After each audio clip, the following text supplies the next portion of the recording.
Vamos a empezar esta reunión de estudio bíblico. Voy a leer, lo dejamos en el capítulo 3 de Gálatas, versículo 26, pero voy a leer el 24 al 26 para coger un poco la línea y continuar el estudio.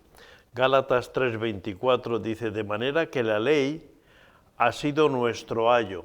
Ayo era el acompañante, el ayudante, el guía, ¿no? En el caso de los niños, pues el educador, ¿no? Dice, de manera que la ley ha sido nuestro ayo para llevarnos a Cristo, a fin de que fuésemos justificados por la fe. Pero venida la fe, ya no estamos bajo ayo. Es decir, una vez que nosotros podemos decir a un taxista, llévame a tal sitio, pero una vez que ya estamos en el sitio, ya no necesitamos al taxista, ya estamos en el sitio, ¿no? La ley nos ha hecho ver nuestro pecado y nos ha hecho entender que solo a través de la sangre de Jesús, por fe, podíamos recibir la salvación. Y entonces ahí viene Gálatas 3:26, que es donde vamos a empezar hoy. Pues todos sois hijos de Dios por la fe en Cristo Jesús. Y ese es el primer versículo que vamos a meditar. Vamos a orar al Señor. Padre Santo y Celestial, que el Espíritu Santo nos ayude en esta tarde a ampliar nuestro conocimiento de tu palabra, Señor, y de esa manera fortalecer nuestra fe y ayudarnos a vivir mejor conforme a tu voluntad. Bendice a los que ya estamos aquí reunidos, así como los que estén de camino, que en el nombre de Jesús lo pedimos. Amén. Bueno, Pablo dice, después de que la ley nos puede llevar a Cristo, la ley es en aquel tiempo era el ayo, era el conductor, el ayudante, pero en este tiempo, pues, ya digo, ponemos el taxista. Pero una vez que estamos en Cristo, dice, pues todos sois hijos de Dios por la fe en Cristo Jesús. La ley no podía hacer hijos de Dios, solamente se consideraban pueblo de Dios los israelitas, pero sin embargo la fe sí que hace hijos de Dios. Jesús, en el Evangelio de Juan, capítulo 1, versículos 12 y 13, dice, mas a todos los que le recibieron, a los que creen en su nombre, les dio potestad de ser hechos hijos de Dios, los cuales no son engendrados de sangre, ni de voluntad de carne, ni de voluntad de varón, sino de Dios. En la vida podemos ser hijos de dos maneras, o bien por nuestros padres naturales, o bien si nuestros padres naturales no están o no han podido cuidarnos, alguien puede adoptarnos, como veremos después, ¿no? Esas son las dos maneras de ser hijos, hijos adoptados o hijos naturales.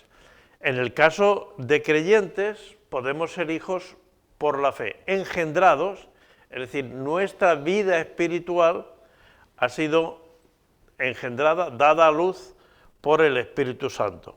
La fe es lo que nos hace hijos de Dios, no las obras. Es decir, si la fe nos da el rango de hijos de Dios, significa que hay un cambio importante en nuestras vidas. Es decir, cuando por fe nacemos espiritualmente como hijos de Dios, entonces tenemos ya otra responsabilidad. Cuando estamos en casa de nuestros padres, entonces tenemos que respetar, honrar, obedecer a nuestros padres. Como hijos de Dios siempre estamos bajo la autoridad de Dios y por lo tanto siempre se corresponde que vivamos adecuadamente. Ser hijos de Dios lo que nos hace es conectarnos a la relación que tuvo Dios con Adán. Es decir, en Lucas 3:38, que es donde se cuenta la genealogía de Jesús desde José hacia atrás, termina hijo de Enós, hijo de Set, hijo de Adán, hijo de Dios. Lo que fue Adán fue hijo de Dios no por nacimiento natural, sino Dios lo creó. Y de alguna manera nosotros espiritualmente también hemos sido engendrados por Dios. Entonces la fe nos restituye a una relación directa entre nosotros y Dios. Y ese es el producto que solo produce la fe. No necesitamos un intermediario entre nosotros y Dios porque Dios nos acepta como hijos. Versículo 27, porque todos los que habéis sido bautizados en Cristo, de Cristo estáis revestidos. El término bautizar era muy corriente en el siglo I. Siempre tenemos que focalizarnos y situarnos en la realidad. Los judíos usaban el término bautizar habitualmente. Cuando iban a comer, tenían que bautizarse las manos. Acordaros aquel pasaje cuando los fariseos le dicen a Jesús que tus discípulos iban por el camino y vieron unas espigas de trigo, y las espigas de trigo, si están maduras, si uno las hace así, puede quitar la cáscara y se come el trigo, ¿no? O, por ejemplo, uno pasa por una viña, puede coger un racimo de uva. En España, por lo menos, si tú lo coges desde el camino, tú puedes coger desde el camino. Tú no puedes entrar en una propiedad, pero desde lo que hay en el camino puedes cogerlo, ¿no? Y en Israel pues estaba también esa norma. Pero le acusaban de que los discípulos se habían puesto a comer trigo sin lavarse las manos, porque no se podía comer si primero no se bautizaban, es decir, no se limpiaban las manos. Esto es una cuestión que Dios dio en el Levítico, por una cuestión que hoy en día todos hemos aprendido mucho. En la pandemia, que nos decían, hay que lavarse mucho las manos, hay que limpiarse, ¿no? Bueno, eso ya lo decía el Levítico, que limpiarse las manos evitaba contaminar los alimentos y evitaba contagiarse de enfermedades, ¿no? Entonces, para los judíos, bautizarse era algo habitual y era común, de tener que usar el agua como producto de limpieza, para poder ir al templo, para poder comer, para empezar el día de reposo, siempre había que estar limpiándose. Y aquí habla, porque todos los que habéis sido bautizados en Cristo Jesús, habla de estar limpios, es decir, cubiertos por Jesús. El bautismo era sumergir algo en agua, y por eso cuando bautizamos nosotros, porque aquí hay bastante agua, pues normalmente la gente se sumerge en el agua y vuelve a salir, es decir, estamos envueltos de agua, estamos revestidos, ¿no? Los que habéis sido bautizados en Cristo, de Cristo estáis revestidos. ¿Qué quiere decir? La fe es algo interior. Ustedes no ven mi fe, yo tampoco la veo. Podemos sentir la fe es algo interior. Pero sin embargo, la fe tiene que expresarse también en las cosas exteriores. Estar revestidos quiere decir que la fe no solamente es interior, sino también tiene que manifestarse exteriormente. Es decir, no vale aquello de a Dios rogando y con el mazo dando, no. Tenemos que orar a Dios y tenemos que obedecer a Dios. Nuestra vida interior y nuestra vida exterior tiene que estar en consonancia, ¿no? Conforme estar revestidos, lo vamos a ver en dos maneras. Uno en Romanos 13:14, vestíos del Señor Jesucristo, vestíos del Señor Jesucristo. ¿Qué significa? Seguir el ejemplo de Jesús. No se trata de vestirse con Jesús, ¿no? Con una túnica como Jesús iba, no, sino estar viviendo el ejemplo de Jesús. Y el segundo es un pasaje de Efesios 4, 25 y 31, dice, por lo cual, y aquí habla de cosas prácticas, desechando la mentira, hablad verdad cada uno con su prójimo, porque somos miembros los unos de los otros. Airaos, pero no pequéis. Es decir, a veces hay cosas que nos irritan, ¿no? Y podemos tener un momento de enfado. ¿Qué has hecho? Y tal, pero lo que no podemos es decir, ya este que me ha hecho esto me lo va a pagar. La diferencia entre airarse y estar en ira es que la ira es un estado de desear el mal para los demás. Airaos, pero no pequéis. No se ponga el sol sobre vuestro enojo. Tratemos de arreglar las cosas en el día, ¿eh? Las cosas se van estropeando según va pasando el tiempo, ¿no? Es decir, si sé que yo he hecho algo mal con Rafael o está, o Rafael sabe, pues lo mejor es arreglarlo antes del día, entre otras cosas porque uno duerme mejor cuando está en paz. Y cuando no está en paz uno está dando vueltas. Verás tú mañana cuando me encuentre con mi jefe otra vez voy a tener... O verás tú cuando me levante, mi esposa, mi hijo, mi... Es decir, airaos pero no pequéis. No se ponga el sol sobre vuestro enojo, ni deis lugar al diablo. ¿Qué es dar lugar al diablo? Bueno, imagínense que yo tengo problemas con el juego, con las máquinas tragaperras, ¿no? Entonces, ustedes saben, querían prohibirlas, pero veo que no lo han prohibido en España. Hubo un ministro hace 7 años que dijo que iba a prohibir las casas estas de juego para que la gente entre a jugarse y esas cosas. ¿Y saben ustedes por qué no lo prohíben? Porque el que más gana en esas casas es el gobierno. Y los gobiernos son los que más ganan con las loterías, las quinielas, los juegos. Entonces, al final no lo prohíben. Pero, por ejemplo, yo tengo un problema con el juego, pero digo, voy a demostrar que lo he ganado y entonces me voy, o en un bar que hay, voy a echar una moneda, pero solo una. Estoy dando lugar al diablo. Yo tengo esa debilidad y estoy dando lugar al diablo cuando hago esas cosas. Dar lugar al diablo es lo que yo sé que me tiene atado: el dinero, el sexo, el juego, el vicio de tal o cual, y digo, no, pero lo voy a vencer. No demos lugar. Es decir, si yo sé que yo tengo problemas con el dinero y soy una persona joven, le doy el dinero a mis padres para que me lo administren. Porque si yo lo tengo en el bolsillo, en 3 días no voy a tener nada, porque me lo habré gastado todo y esas cosas. No dar lugar al diablo es aquellas cosas que yo sé que no tengo el control en mi vida, no tengo que dejar que el diablo me tiente. El que hurtaba, el que robaba, no robe más, sino trabaje, haciendo con sus manos lo que es bueno para que tenga que compartir con el que padece necesidad. Una vez se convirtió un tendero y en las pesas que tenían antiguamente, las pesas se ponía una pesa en una balanza y en la otra el producto, ¿no? Y bueno, en vez de 1 kilo había 950 gramos, con lo cual cada kilo pesaba menos, pero claro, nadie tenía una báscula en su casa para poder comprobar si le había dado 50 gramos de más o 10 gramos.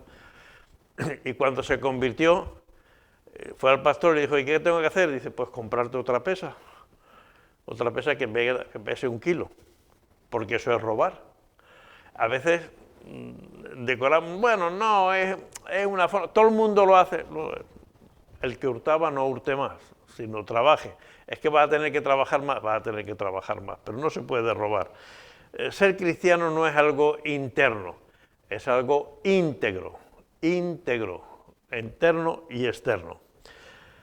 Ninguna palabra corrompida salga de vuestra boca, nuestra manera de hablar, sino la que sea buena para la necesaria edificación a fin de dar gracias a los oyentes. Es decir, la forma de hablar. No contristéis al Espíritu Santo. El Espíritu Santo está con nosotros. Y una de las cosas que, por ejemplo, a los padres más nos duele es que un hijo nos engañe, ¿no? No nos dicen la verdad los hijos y luego lo descubrimos. ¿Qué pasa? Había un padre que tenía un hijo de 20 años y le dijo al hijo, oye, cuando salgas de la universidad, pasa por el mecánico, coges el coche y me vienes a buscar. Y me vienes a buscar y ya me llevas a casa. Ah, vale. Pero el hijo ese día no fue a la universidad, se fue con los amigos y se acordó mucho más tarde y fue a buscar al coche pues mucho más tarde. Entre tanto, el padre había llamado al mecánico y le había dicho, oye, ¿está el coche? Y dice, sí, hace 3 horas que está, pero no habéis venido a buscarlo. Y dice, bueno, ahora irá mi hijo. Entonces el hijo, pues al cabo de 3 o 4 horas, fue y le dijo al padre, es que he tenido que estar esperando en el taller y hasta que no ha acabado no he podido venir a buscarte. Entonces el padre dijo, para, me voy a bajar del coche. Dice, ¿pero por qué te vas a bajar? No, voy a ir a casa andando. ¿Pero por qué vas a ir andando? Dice, porque me has mentido. Yo he hablado con el mecánico y el coche está arreglado hace 3 horas. Tú no has estado esperando nada. Entonces, pero sí es verdad, tienes razón, no, me voy a ir andando, porque tengo que pensar, a ver, ¿por qué no has tenido la confianza de decirme, he llegado tarde por algún motivo y entonces te he hecho estar esperando tanto tiempo? Y el padre se fue andando para que ese hijo reflexionara que engañar al padre era lo que más le hacía sufrir. Y eso es contristar al Espíritu Santo. Cuando sabemos que hay cosas que no tenemos que hacer, hay cosas que a Dios no le agradan y nosotros lo hacemos. Porque entonces estamos diciendo, Señor, ayúdame, y cuando vamos a hacer las cosas, hacemos las cosas que el Espíritu no quiere. Eso es contristar al Espíritu Santo, eso es hacer lo contrario de lo que el Espíritu Santo que mora en nosotros quiere. Porque hemos sido sellados con el Espíritu Santo, estuvimos viendo lo que significa ser sellados, ¿no? Es la marca, lo hablamos justo el sábado en la vigilia, la marca, el sello, la identidad de que hemos sido limpiados con la sangre de Cristo Jesús.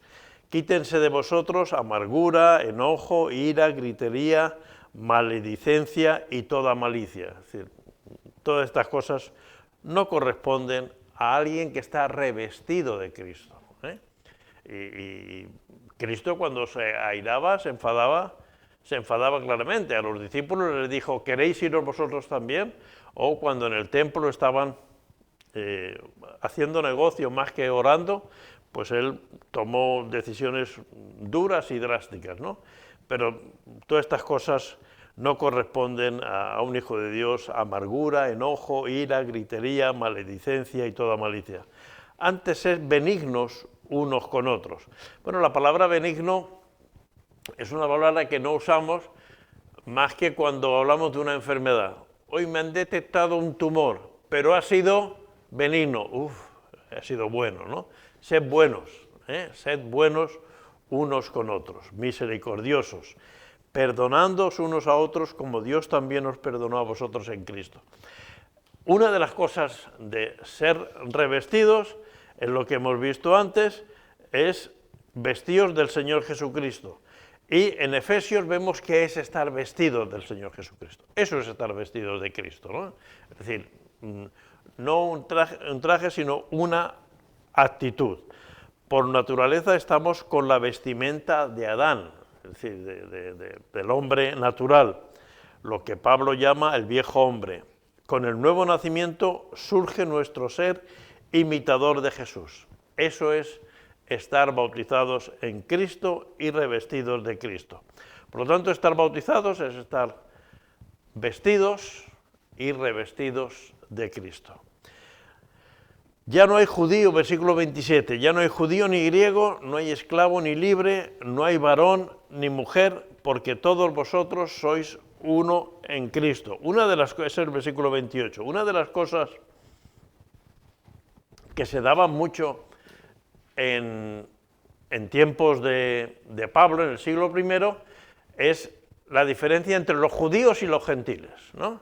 Es decir, los judíos eran el pueblo de Dios y los gentiles eran, bueno, estaban conociendo al Señor. Y Pablo dice que en el terreno de la fe ya no hay judío ni griego, no hay diferencia, esclavo ni libre, no hay varón ni mujer, y ahí podríamos añadir, no hay el que enseña y el alumno, no hay el predicador y el oyente, no hay amo ni siervo. Es decir, en la salvación todos estamos al mismo nivel. No hay categorías, no hay jerarquías de autoridad, sino que estamos todos en el mismo nivel porque todos hemos necesitado ser limpiados por la sangre. Esto es malo para la ley, porque cuando una persona se ha revestido de Cristo, ya no importa nada más. Lo de la ley de Moisés de los judíos o la sabiduría de los griegos ya no es fundamental. Había una gran discusión. Los griegos eran los sabios, de hecho, ser culto en ese tiempo era hablar griego. El Nuevo Testamento no está escrito en hebreo.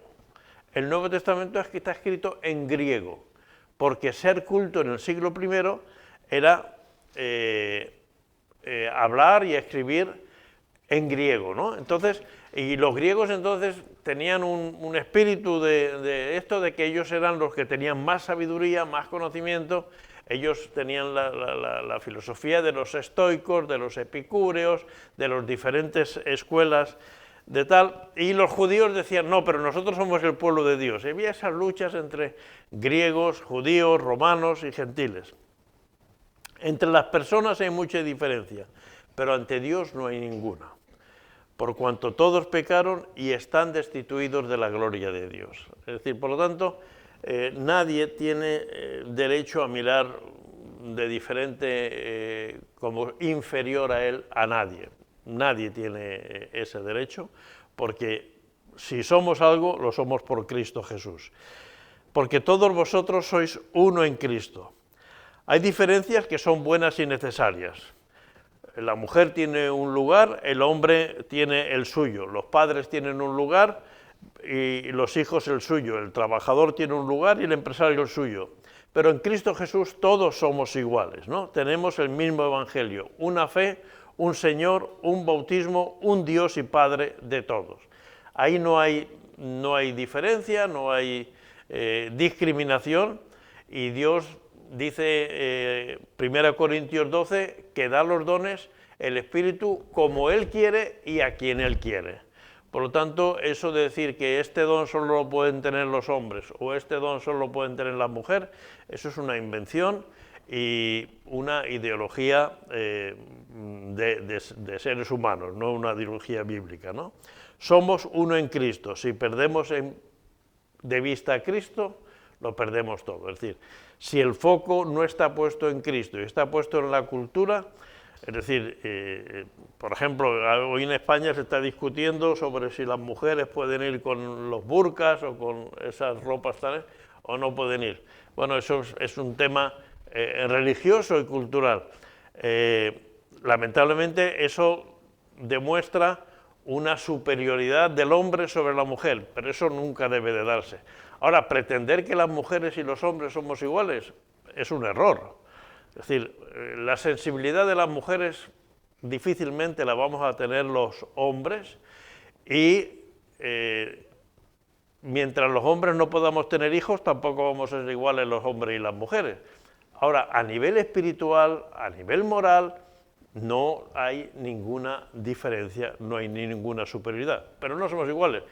Igual que, desde mi punto de vista, los padres no tienen que ser amigos de los hijos, los padres tienen que ser padres o madres de los hijos, ¿no? Porque para amigos los hijos ya se van a buscar, los padres tenemos que educar, tenemos que enseñar, tenemos que ser ejemplo. Entonces, pretender que todos somos iguales en todas las... No, igual que si en una empresa hay un patrón y 5 trabajadores, el que dice lo que hay que hacer es el patrón, porque suya es la empresa. Los trabajadores no. Entonces, puede haber diferentes funciones en la vida social. Ahora, a nivel espiritual, no hay jerarquía, no hay superioridad y no, hay unos mayores que otros. Bueno, en Gálatas 3:29 es el último versículo del capítulo 3 de Gálatas. Y el capítulo 4 empieza luego en el versículo 1. Pero miren, hasta el año 1200 y algo, la Biblia, los libros eran de corrido. Esa separación en versículos y capítulos lo hizo un monje francés, que no me acuerdo del nombre, en el siglo XIII, en el 1200 y pico. Yo creo que fue una buena decisión, porque hoy podemos decir Juan 3:16 o Romanos 5:1 o el versículo que cada uno le guste, y es muy fácil localizarlo. Por lo tanto, pero que sepamos que eso, la Biblia no estaba así escrita. Y se ve, por ejemplo, en esta separación del capítulo 3 al capítulo 4.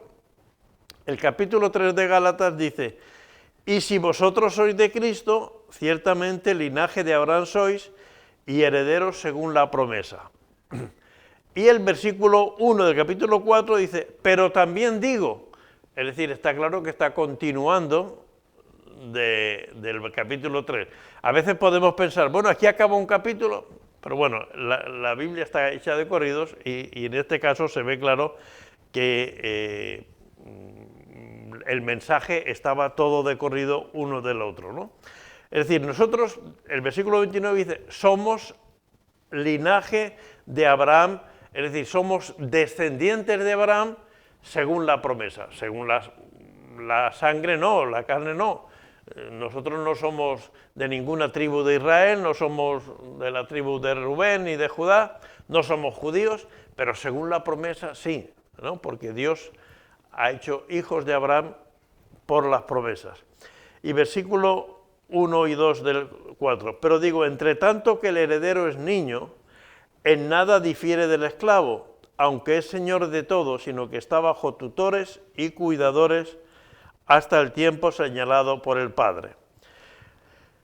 Es decir, habla de la costumbre que había en aquel siglo, cuando en ese siglo uno era niño, le ponían un tutor, o un ayo, o un cuidador, o un maestro, y le decían al niño, tú tienes que obedecer todo lo que te diga este hombre. Ese hombre era un esclavo, pero sin embargo le mandaba al niño.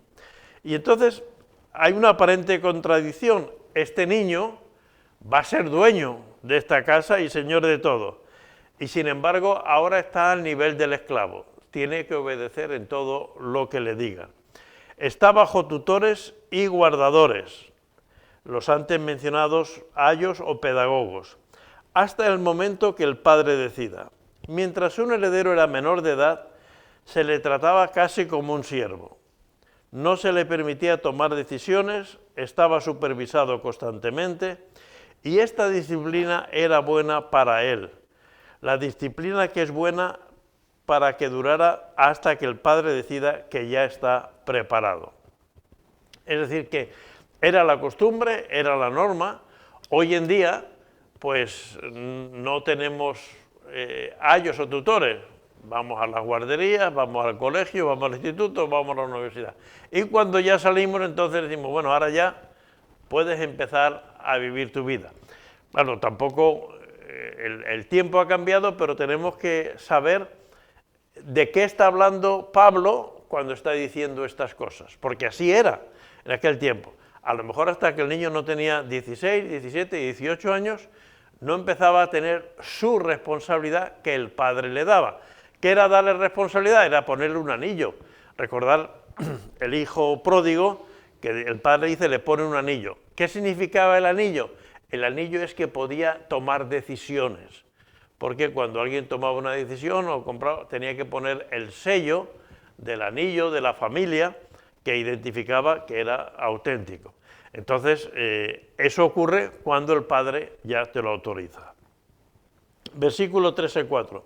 Así también nosotros, cuando éramos niños, estábamos en esclavitud bajo los rudimentos del mundo. Cuando nacemos, estamos bajo la tiranía del pecado. Cuando nacemos, una de las cosas que a mí me gustaría algún día preguntarle al Señor, que el Señor dice que de los niños es el reino de los cielos, ¿verdad? Y algo que yo creo que ustedes habrán comprobado que todos los niños con 2 o 3 años hacen es ser egoístas. Esto es mío, todo es mío, o decir mentiras. Yo no lo he sido, y a lo mejor estás solo, ¿cómo que tú no has sido? Pero los niños hacen esas cosas. Bueno, ¿por qué pasan esas cosas? Esas son cosas que pasan, pero pasan esas cosas porque en nuestra naturaleza estamos en los rudimentos de ser mentirosos, de ser egoístas y de querer esas cosas. Y yo creo que así nos ha ocurrido a todos y suele ocurrir. Pablo se refiere a los rudimentos del mundo, también se está refiriendo a las leyes que tenían que ver con el vestido, con la comida, con la bebida, con las fechas y lugares. Todas estas cosas son de este mundo y no pueden salvar al pecador. Es decir, los judíos estaban mucho en las formas. en lo que hoy diríamos la parte externa, ¿no? Hoy se celebra el martes de carnaval, ¿verdad? Mañana es miércoles de ceniza. Ahora mañana, por ejemplo, los católicos que sean practicantes tienen que ir a la iglesia, les ponen un poco de ceniza en la frente y le dicen, oye, acuérdate que ahora has vivido en la carne, pero que polvo eres y en polvo te convertirás, ¿no? Para que sepas que algún día vamos a morir, que nos vamos a convertir. Y entonces, bueno, ya la gente cumple eso, ahora pasan lo que es la cuaresma. Hoy faltan 40 días para la muerte y resurrección de Jesucristo, ¿no? Entonces, eso es la cuaresma, 40 días donde la gente pues lo celebra de muchas maneras. Yo conozco personas fumadoras que ahora dejan de fumar estos 40 días, pero el domingo de resurrección volverán a fumar. Yo le digo, pero vamos a ver, si te has pasado 40 días sin fumar, ¿por qué no sigues sin fumar?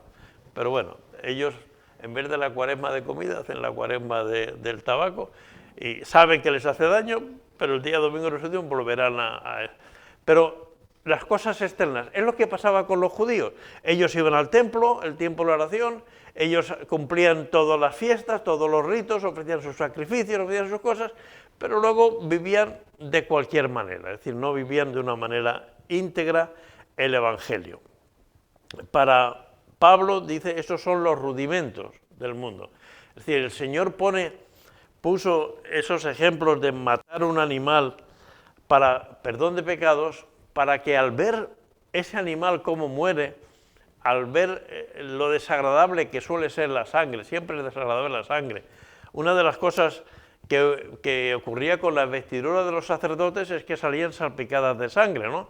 Es como cuando, hoy en día ya menos, pero cuando íbamos a las carnicerías antes, siempre los carniceros llevaban manchas de sangre en el delantal, aunque se la habían cambiado cada día.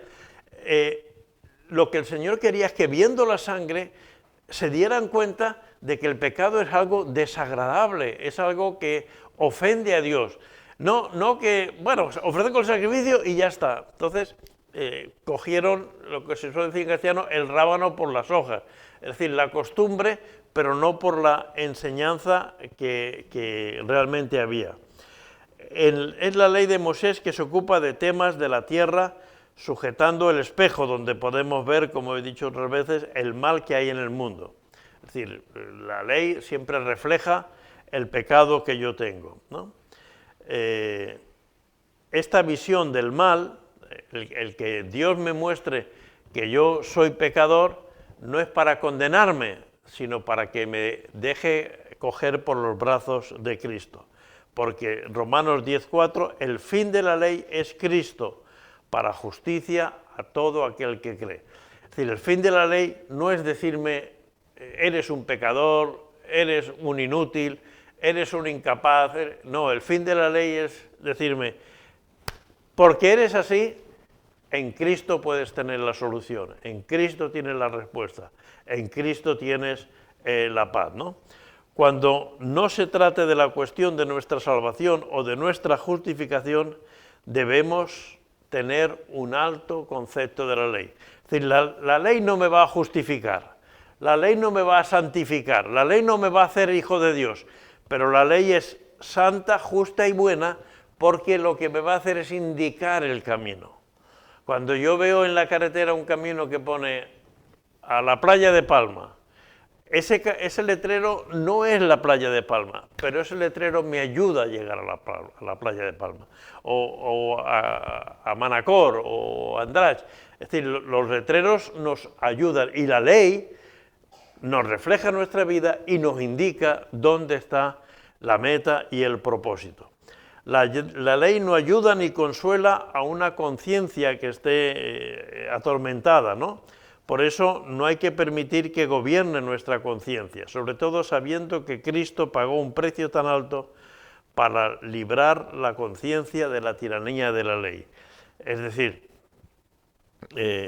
sorprende, y eso a veces ocurre cuando alguna vez he ido a visitar a algún creyente en la cárcel, creyente que cometió graves disparates y delitos muy graves, incluso contra otras personas, pero en la cárcel alguien le predicó y conoció al Señor.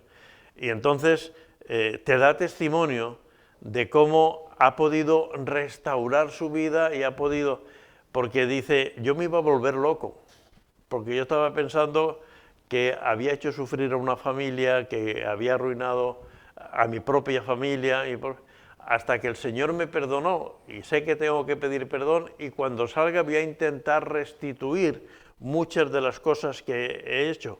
Pero ya la ley, mientras la ley nos está acusando de que hemos matado a alguien, como en este caso, que había robado por temas de la droga incluso a su propia familia, pues eso lo tenía muy atormentado, hasta que el Señor le liberó y dijo, lo que he hecho ha estado mal, pero yo estoy perdonado, ya no duermo todas las noches con esta mala conciencia, sino que ahora mi conciencia está limpia y cuando salga tendré que restituir lo que pueda, a la vida que he quitado no, pero a mis padres que les he hecho sufrir tanto, voy a tratar de restituirles, ¿no? Y es así, es decir, si la ley domina nuestra conciencia, la ley nos acusa. Es lo que usa Satanás muchas veces para quitarnos el gozo de la salvación. Recordarnos que hemos cometido este pecado, que hemos sido así, que hemos sido de la otra manera, que no hemos guardado el respeto debido a nuestra esposa o que no hemos, en nuestro trabajo hemos hecho tal o cual. Entonces tenemos que arrepentirnos, restituir y obedecer al Señor. La ley y Cristo son incompatibles. La ley debe abandonar el ámbito de la conciencia. Isaías 28:20 dice, la cama será corta para poder estirarse y la manta estrecha para poder envolverse. Es decir, que la ley es una cama corta y una manta estrecha. Es decir, que todos sabemos que si tenemos frío y la manta es estrecha, tenemos que dormir muy encogidos, ¿no?, para que nos cubra. No podemos estirarlo y si la cama es muy estrecha no podemos darnos la vuelta, ¿no? Recuerdo que al principio los barcos que iban de aquí a la península tenían unas literas muy estrechas, ¿no? Y uno no podía casi ni darse la vuelta, ¿no? Y me viene siempre esa imagen cuando leo este versículo. Es decir, la ley no nos permite ni estirarnos ni movernos. La ley es una cárcel, de alguna manera, ¿no?, que nos oprime. Y tenemos que aprender a vivir en la libertad de los hijos de Dios, salir de esa atadura. Gálatas 4 dice, pero cuando vino el cumplimiento del tiempo, Dios envió a su Hijo, nacido de mujer y nacido bajo la ley, para que redimiese a los que estaban bajo la ley, a fin de que recibiésemos la adopción de hijos. Es decir, después de hablar que la ley tiene todas esas limitaciones, dice, el cumplimiento del tiempo significa el momento en el cual Dios había profetizado que la ley iba a dejar de tener su preeminencia. No es que la ley, Jesús no vino a quitar la ley, vino a cumplir la ley, ¿no? Por eso vino el cumplimiento del tiempo. Cristo se reveló, nacido de mujer y nacido bajo la ley. ¿Por qué Jesús no fue un ángel que vino para salvarnos? Porque los ángeles no se mueren. Los ángeles son espíritus, los espíritus no se mueren. Lo único que nos morimos somos los seres humanos, ¿no? Es decir, la creación de Dios. Entonces, Jesús se sujetó a las mismas limitaciones que nosotros, nacido de mujer, nacido bajo la ley, para que redimiese a los que están bajo la ley. Es decir, es lo que siempre ha dicho alguien. ¿Cómo te comunicarías mejor con una hormiga? Pues haciéndote hormiga, ¿no? Si te haces hormiga vas a poder... Pues Jesús se hizo hombre para poder identificarse con nosotros y tener la misma situación. Él estuvo bajo la ley, sujeto a las mismas presiones que nosotros, pero sin pecado, ¿no? Nacido de mujer, no de mujer y hombre, reconoce la doble realidad de Jesús, hijo de Dios e hijo de una mujer, ¿no? Si Dios envió a su hijo a nacer, está claro que antes de nacer en Belén ya era hijo de Dios. Dios envió a su hijo a nacer, por lo tanto ya era hijo antes de nacer. No fue hijo de Dios al nacer, sino que ya era hijo y, como dice Efesios, se despojó de la deidad. Juan 12:47 dice, no he venido a juzgar al mundo, sino a salvar al mundo. Jesús no toma la ley para acusarnos de nuestros pecados. Los jueces, ¿qué hacen? Esta es la ley, ¿no? Es decir, o los policías, ¿no? Usted ha aparcado mal, son 100 euros de multa. Pero es que no es lo que dice la ley, ¿no? Jesús no toma la ley, porque si tomara la ley nos diría, bueno, pues mira, esto es todo lo que tú has infringido. No, dice, no he venido a juzgar al mundo, sino a salvar al mundo. En otras palabras, Jesús dice, no he venido a traer más leyes, sino a liberar a los que estás bajo la ley. ¿Cómo nos ha liberado? Pues nació como un hombre, con lo cual se colocó bajo la ley.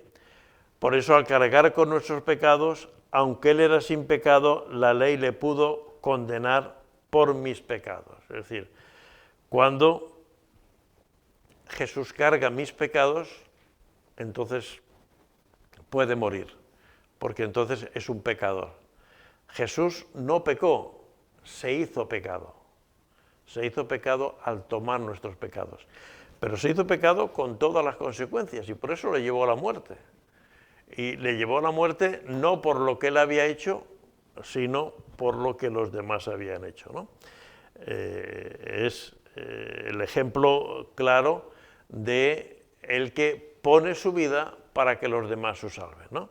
Ahí la historia, que es real, de un barco que estaba haciendo una travesía y debido a un roce con una roca se abrió un boquete en el barco y empezó a entrar agua. Había como 80 o 90 personas y el padre mandó unos marinos a ver si podéis hacer algo para tapar y no podía.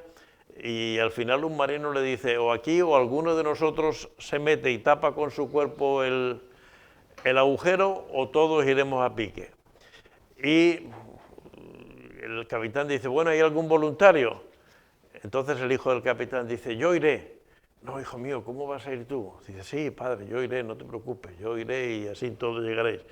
El capitán al final accedió, el hijo se tiró y el barco pudo llegar al puerto. Evidentemente el hijo se ahogó. Eso es lo que ha hecho Jesús, morir para que nosotros podamos llegar libres hasta la vida eterna, ¿no? Jesús dice, no he venido a traer más leyes, sino a liberar a los que están bajo la ley. Al cargar el pecado, la ley hizo a Jesús sudar gotas de sangre y vivir la vergüenza de la cruz, ¿no? Es decir, para Jesús fue un tema muy duro. Hebreos dice que tuvo lágrimas, Juan dice que sudó gotas de sangre, y todos sabemos que él pidió al Padre si podía buscar otra manera. Con su muerte como Cordero de Dios, Jesús expulsó a la ley de nuestra conciencia. La ley está ahí, pero la ley ya no me puede acusar. Yo ya estoy cubierto por Jesús. Jesús no cumplió algunos requisitos que mandaba la ley, sino que soportó toda la carga de la ley, hasta producir angustia en el Hijo de Dios. Necesitó también hasta el consuelo de un ángel en el huerto, y clamó a gran voz diciendo, Dios mío, ¿por qué me has desamparado? Son testimonio del aguijón de la ley que Jesús padeció para redimir a los que estábamos bajo la ley. Es decir, la sexta o la quinta palabra de Jesús, la quinta, fue Dios mío, ¿por qué me has desamparado? Porque él sintió que el Padre se alejó de él. Pecado y Dios, luz y tinieblas no pueden estar juntas. En el momento que le damos al interruptor se enciende la luz y ya no hay tinieblas. No puede haber tinieblas y luz. Entonces, luego, cuando Jesús sintió eso, dijo, consumado es decir, ya está todo cumplido, porque estaba profetizado que el Padre lo iba a abandonar, y la última palabra de Jesús, la última frase fue, Padre, en tus manos encomiendo mi espíritu. Es decir, yo ya no tengo control, yo me muero, pero pongo mi espíritu en tus manos, y por eso dice que el Espíritu Santo lo resucitó, porque no había pecado. Pero él estaba pagando todas las consecuencias de la ley. Un cristiano no cumple la ley para salvarse, sino para la paz del mundo, por gratitud de Dios y para ser un buen ejemplo a otros, y que sean atraídos al Evangelio. Si yo no mato, si yo amo a Dios sobre todas las cosas, si yo honro a mi padre y mi madre, si yo no adultero, si yo no tengo... Es decir, si yo trato de cumplir las cosas de la ley, no es para salvarme, sino para que los demás vean un ejemplo de cómo se debe vivir la vida en comunión con Dios. Hay un pequeño dibujo que hay aquí sobre la ley y la gracia, ¿no? Vamos a ver. Aquí dice la norma establecida, ¿no? En Gálatas 3:19, lo estudiamos, dice: entonces, ¿para qué sirve la ley? Fue añadida a causa de las transgresiones hasta que viniese la simiente a quien fue hecha la promesa y fue ordenada por medio de ángeles en mano de un mediador. La ley vino para decir que los que obedecían a la ley y estuvieran sin pecado, o otros serían desobedientes y pecadores, ¿no? Los que estaban sin pecado vivirían y los que estaban pecando, faltando a la ley, morirían. ¿Qué ocurrió? Que sin pecado no había nadie. Por lo tanto, todo hombre éramos pecadores. Según la ley, esta es la condición de todos los hombres: pecadores, prisioneros de la ley, separados de Dios y condenados a morir. Esto es la ley. La ley nos lleva a esta situación. Nos revela que somos pecadores, que estamos sujetos a la ley, porque en el fondo todo el mundo tiene la conciencia, aunque en uno no crea en Dios, sabe uno que matar o que deshonrar al padre o la madre, eso es ofensivo. Eso nos separa de Dios y nos condena a la muerte. Sin embargo, cuando Cristo viene a este mundo, Cristo se encarna, entonces es el Hijo de Dios sin pecado. La ley no lo puede acusar, ¿no? Frente a los hombres que somos todos pecadores. Jesús, cuando ejecuta la sentencia, hace que los hijos redimidos puedan tener la condición de él de dejar de ser pecadores. Para los pecadores, Cristo es nuestro sustituto. Entonces, la cruz atraviesa la ley y entonces nos da una nueva vida en Cristo, una resurrección, una unión por la fe y nos hace hijos más hijos. Entonces, la condición de los creyentes es que nos ha librado del pecado, nos ha librado de la ley, nos ha adoptado por Dios y tienen vida eterna. Es decir, que la diferencia entre la ley y Cristo, pues está muy clara. Por eso, cuando vino el cumplimiento del tiempo, Dios envió a su Hijo, nacido de mujer, para que redimiese a los que estaban bajo la ley. Redimir es pagar la culpa, ¿no? Redimirnos y hacernos hijos. Génesis 22:8 es la promesa a Abraham: en tu simiente serán benditas todas las naciones de la tierra. Y eso recibimos la herencia de la promesa de Abraham por un lado y la adopción de Dios como hijos por otro. Una diferencia entre los hijos adoptados y los hijos naturales, nos decía Biolmer, el hermano que presentó su niño el domingo, dice: hasta que no estaba de 3 meses y medio no fue al médico a ver qué pasaba, porque no tenía el periodo de la mujer, pensando que no podía ser que estuviera embarazada, ¿no? Bueno, pero ya estaba embarazada. A veces los hijos vienen y no es que estemos deseando ser padres, pero los hijos adoptados sí que son siempre queridos, ¿no? Es decir, queremos adoptar un hijo. Bueno, por eso los hijos de Dios somos siempre hijos queridos, porque Dios nos ha adoptado, ¿no? Es decir, que no es algo que Él ha pasado y no sabemos cómo, bueno, todo el mundo sabe cómo, pero no estábamos queriendo que pasara eso, pero en el caso de hijos de Dios siempre es una adopción, siempre Dios tiene el deseo de que seamos sus hijos. Versículo 6 de Gálatas 4, y por cuanto sois hijos, Dios envió a vuestros corazones el espíritu de su Hijo, el cual clama Abba Padre. Nosotros cuando éramos niños, hablaba Gálatas 4:3, ¿no?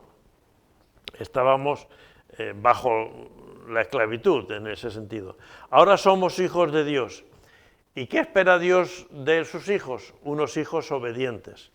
Primera de Pedro 1, 14, 15, como hijos obedientes, no os conforméis a los deseos que antes teníais estando en vuestra ignorancia, sino como aquel que os llamó es santo, sed también vosotros santos en toda manera de vivir. Es decir, que el aceptar a Cristo y el ser hechos hijos de Dios nos lleva a tener una actitud de obediencia y de santidad. Santidad es apartarnos de las cosas que Dios rechaza, apartarnos de las cosas que Dios llama pecado. Es decir, si yo tengo problemas con la bebida y acepto al Señor, pues tengo que dejar de beber. Es decir, no porque beber algo sea pecado, pero es que ese es mi atadura y yo tengo que salir de esas ataduras, ¿no? A Jesús el Espíritu Santo, después de Jesús, fue enviado como paloma. Es decir, en Mateo 3,16 dice que cuando salió del agua de ser bautizado por Juan el Bautista, se abrieron los cielos y Dios habló desde los cielos diciendo: este es mi Hijo amado, a él oíd, en el cual tengo mi complacencia, ¿no? Y que el Espíritu Santo vino como paloma a posarse en su vida, ¿no? A los discípulos, a los 120 que había en el aposento alto, en Hechos de los Apóstoles, capítulo 2, el Espíritu Santo se presentó como lenguas de fuego, ¿no? Este derramamiento visible era necesario para la fundación de la Iglesia.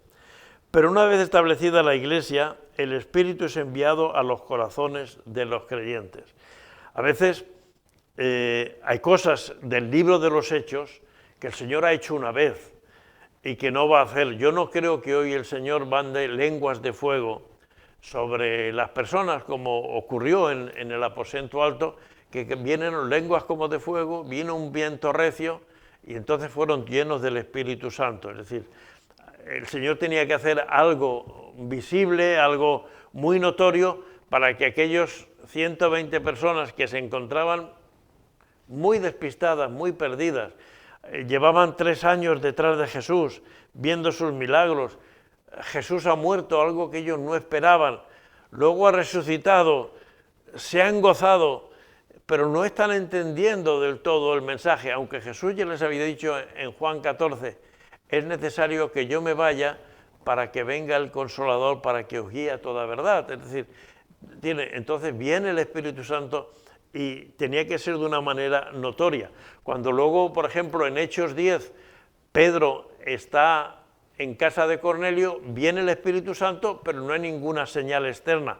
O en todos los demás momentos, cuando en Hechos 9, cuando Ananías ora por Pablo, dice que recibió el Espíritu Santo, pero no hay señales externas. Por lo tanto, no pensemos que las cosas tienen que ser de una manera concreta, sino que Dios lo que hace es enviar su Espíritu a nuestros corazones, ¿no? La certificación de que somos hijos de Dios, lo que da garantía y seguridad es que el Espíritu da testimonio a nuestro espíritu de que somos hijos de Dios. Yo no puedo afirmar que ninguno de ustedes es hijo de Dios. Ustedes no pueden afirmar que yo soy hijo de Dios, pero yo sí puedo sentir que somos hijos de Dios. Y luego nuestros hechos, entonces sí que dan testimonio de nosotros para que la gente entienda. Pero podría haber falsos maestros, falsos profetas, como había falsos apóstoles en Gálatas que estaban introduciendo doctrinas erróneas, ¿no? Y por cuanto sois hijos, Dios envió a vuestro corazón el cual clamaba Padre. Romanos 8:15 dice: no habéis recibido el espíritu de esclavitud para estar otra vez en temor, sino que habéis recibido el espíritu de adopción por el cual clamamos Abba Padre. Si tengo el Espíritu Santo, ya no soy niño ni siervo. ¿Cuál es mi relación con Dios? ¿Ceremonial o de padre a hijo? Es decir, cuando uno es niño, espiritualmente, lo que hemos leído estaba bajo tutor, bajo el ayo, bajo el criado. Prácticamente como esclavo y sin derechos. Si bajo servidumbre tenía que obedecer, tenía que hacer, hoy en día diríamos, tenía que hacer los deberes, ¿no? Y además sin experiencia, porque cuando uno es niño no tiene experiencia. Un creyente adulto, un hijo de Dios adulto, disfruta la relación cercana con el Padre. Es hijo y heredero de pleno derecho, es decir, tenemos dones, tenemos promesas de Dios, tenemos la palabra de Dios, tenemos muchas cosas a las cuales podemos agarrarnos y disfrutar. Es libre, es decir, no estamos con el Señor obligatoriamente, sino porque hemos decidido y queremos. Tiene autoridad interna del Espíritu Santo. El Espíritu Santo vive en nosotros y con la experiencia del Espíritu Santo en nosotros. El clamor de Abba Padre. No debemos tener dudas sobre si el Espíritu Santo habita en nosotros o no. 1 Corintios 3:16 dice, somos templo del Espíritu Santo. Si amamos la palabra de Dios, escuchamos el mensaje de Jesucristo, hablamos y confesamos nuestra fe, es la señal de la presencia del Espíritu Santo en nosotros. Si no amamos la palabra de Dios, no tenemos interés en el mensaje, nos da igual la iglesia y todas esas cosas, entonces es que no, el Espíritu Santo no mora en nosotros, porque el Espíritu Santo, es decir, hay un espíritu y un cuerpo. Yo tengo un espíritu y un solo cuerpo. Cuando hay dos espíritus en mi alma, porque alguien está poseído, es un problema, es un grave problema o es una enfermedad de esa posesión, ¿no?, que nos lleva a una duplicidad o cualquier cosa. Cuando somos templo del Espíritu Santo, por ejemplo, amamos la Iglesia, porque la Iglesia es el cuerpo de Cristo y hay un solo Espíritu, que es el Espíritu Santo, y queremos estar juntos, ¿no? Aunque otros no lo vean, nosotros debemos verlo, en que ahora pedimos perdón por nuestros pecados, tenemos conciencia de pecado y nuestro lenguaje y forma de actuar ha mejorado. Y si pecamos, el Espíritu nos lleva al arrepentimiento. Cuando llamamos a Dios Padre o Papá, el Abba Padre, esa expresión judía, esta es una expresión judía, esta no es griega, es papaíto o papá, es decir, una forma interna. No es tanto padre, sino es una cosa más íntima, ¿no? Sería papá o papaíto. Cuando podemos llamar a Jesús así, sobre todo cuando estamos en la intimidad, aunque libremente podemos orar y decir papaíto al Señor porque si así lo sentimos, porque es una forma de hablar de nuestra relación con Dios, no es por nosotros, sino el Espíritu Santo que está en nosotros es el que clama, ¿no? Porque dice el Espíritu de su Hijo, el cual clama, porque el Espíritu Santo sí tiene una relación íntima con Dios. El Espíritu Santo nos ayuda en nuestras debilidades y Dios oye antes al Espíritu Santo llamarle Abba Padre que cualquier acusación contra nosotros y vendrá en nuestra ayuda.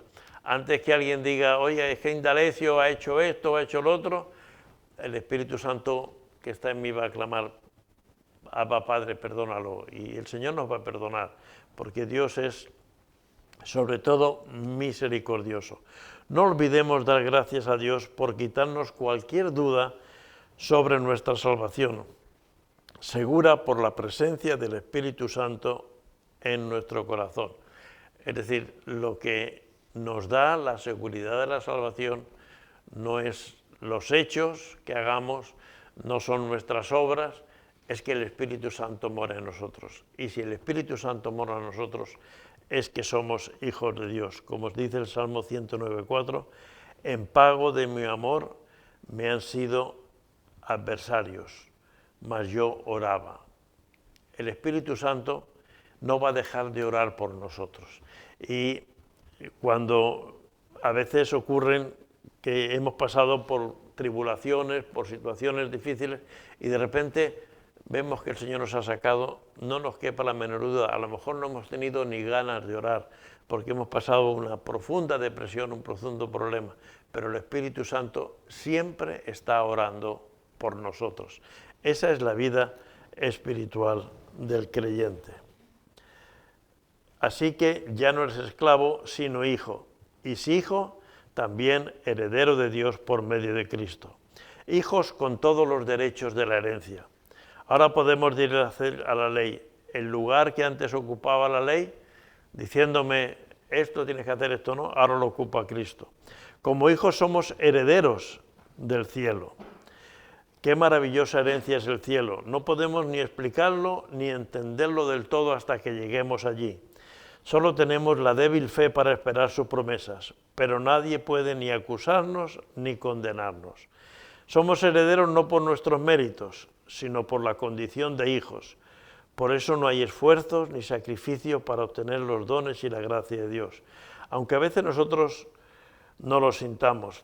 Pablo lo expresa muy bien en el capítulo 7 de Romanos, es decir, hago lo que no quiero hacer, eso hago, y lo que quiero hacer no hago. Dice, miserable de mí, ¿quién me librará de este cuerpo de muerte? ¿No? Heredero de Dios por medio de Cristo. Pablo lo tiene siempre en su mensaje. Lo que tengo y lo que soy como creyente es por medio de Cristo. El pasaje de Juan 14:1, crees en Dios, crees también en mí, en la casa de mi Padre muchas moradas hoy, voy pues a preparar lugar para vosotros. ¿Cómo será nuestra casa en el reino de los cielos? 3 pisos, 3 habitaciones, solo una habitación, habrá salón comedor, no lo sé, pero la vamos a tener. La vamos a tener. Y el Señor la está preparando. No vamos a poner ningún ladrillo, la vamos a tener, la vamos a encontrar y va a ser buena. Esa es la herencia que el Señor está preparando para nosotros, ¿no? Pablo siempre que habla de justicia, gracia, promesas, adopción y herencia, añade las palabras en Cristo. Y hay una diferencia, hay 2 preposiciones que se usan en la Biblia, en y con. Yo estoy con ustedes, pero no estoy en ustedes. Entonces, Cristo no está con nosotros, sino por el Espíritu Santo está en nosotros. Entonces, esa unión es indivisible, ¿no? Entonces, la justicia es en Cristo, la gracia es en Cristo, las promesas son en Cristo, la herencia es en Cristo, ¿no? Entonces, estas bendiciones no se tienen por la ley, ni por las obras, ni por los esfuerzos, sino gracias a Cristo y por su obra en Él. Muy bien, pues hemos avanzado unos cuantos capítulos más, seguimos en esta lucha de la ley y las obras, de las promesas de Dios y de la gracia de ser hijos de Dios. ¿Alguna pregunta, alguna cosa que alguien quiera que se aclare o que no está clara? Muy bien. Pues vámonos a cenar. Señor y Padre, guárdanos en tu paz y en tu bendición y gracias por tu presencia en nosotros. Ayúdanos a darnos cuenta del privilegio tan grande de que el Espíritu Santo de Dios quiere morar con nosotros. Perdónanos, Señor, porque seguimos fallándote, cometiendo, Padre Celestial, errores y pecando a pesar de que tú estás queriendo corregirnos. Ayúdanos, Señor, a cada día parecernos más a lo que tú quieres que seamos. Y ahora llévanos con tu paz y con tu bendición, que en el nombre de Jesús lo pedimos. Amén. Que el Señor les bendiga.